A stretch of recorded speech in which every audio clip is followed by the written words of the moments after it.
Welcome back to Pinoy Chess. Today, we are exploring a true masterpiece from the dawn of the Fischer era. This is Bobby Fischer versus James Sherwin, played at the 1957 New Jersey Open Championship. At this time, Fischer was a 14-year-old prodigy, while Sherwin was a 24-year-old master and one of the top players in the country. Fischer chose an opening that relied on pure positional intuition rather than deep theoretical lines, leading to one of the most famous tactical thunderbolts in chess history. Let's look at the moves. Move-by-move analysis. Pawn to e4, pawn to c5. The game begins with a Sicilian defense. Knight to f3, pawn to e6. Standard development as both players prepare for the middle game. Pawn to d3.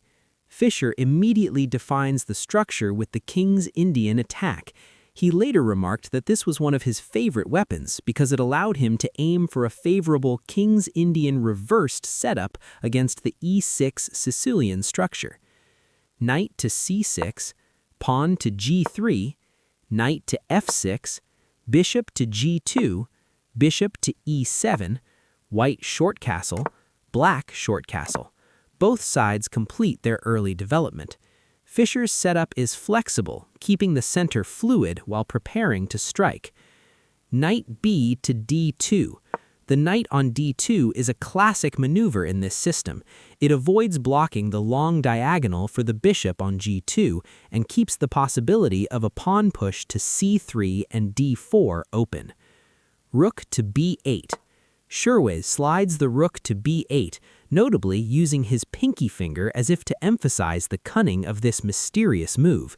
Sherwin is preparing queenside expansion, but Fischer later noted that pawn to d5 would have been a more robust challenge to white's central control. Rook to e1, pawn to d6, pawn to c3, pawn to b6. White prepares for a central strike, while black adopts a solid but somewhat passive setup. Fischer preferred pawn to b5 here for black to maintain more aggression. Pawn to d4, queen to c7. Fischer identifies this queen move as a strategic error. He felt Sherwin played too slowly in a position that required immediate counterplay with pawn takes d4. Pawn to e5. Fischer strikes. This move defines the game. It gains significant space in the center, restricts the mobility of the black pieces, and forces the critical defensive knight on f6 to the passive d5 square. Knight to d5, pawn takes d6, bishop takes d6, knight to e4. White centralizes his minor pieces and begins to highlight the growing vulnerabilities in the black camp. Pawn to c4.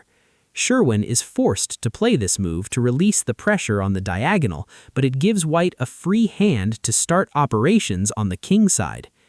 Knight takes d6, queen takes d6, knight to g5. A psychological probe. Sherwin is faced with a difficult choice: weaken his king side with pawn to h6 or play passively. Knight c to e7. Black chooses the passive retreat. Fischer felt pawn to h6 was still tenable, but Sherwin's choice allows white to coordinate a devastating attack. Queen to c2, knight to g6. Fischer lines up the queen and bishop battery against the king side. Pawn to h4, knight to f6. Fischer uses the h-pawn as a lever to create attacking avenues. Black desperately tries to block the advance. Knight takes h7, the Thunderbolt. Fischer shatters black's carefully contrived setup with a shocking minor piece sacrifice. As Fischer famously noted, tactics flow naturally from a positionally superior game. Knight takes h7, pawn to h5, knight to h4. Sherwin finds the best fighting chance, returning the material to gain some piece activity and returning the knight to h4. Bishop to f4, queen to d8, pawn takes h4, rook to b7. Fischer noted he could have won an exchange here by taking the rook, but he preferred to maintain the pressure of his powerful bishop pair.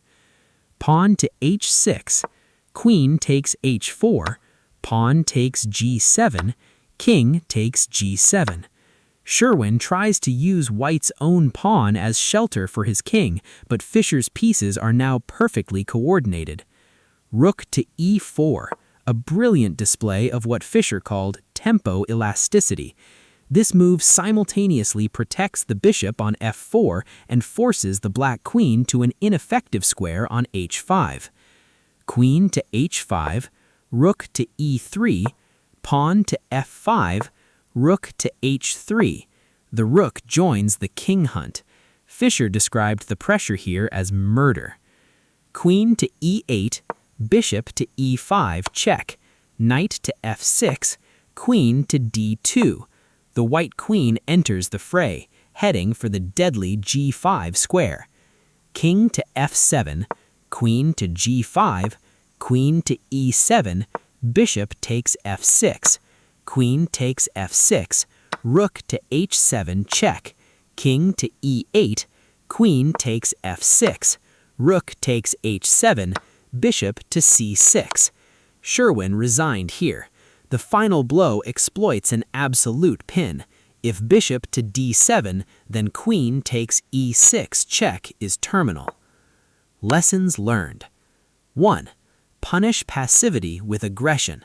Fischer defeated Sherwin's slow opening setup by launching an immediate central breakthrough with pawn to e5. When your opponent plays too solidly or slowly, look for the lever to open the position. 2. The concept of tempo elasticity.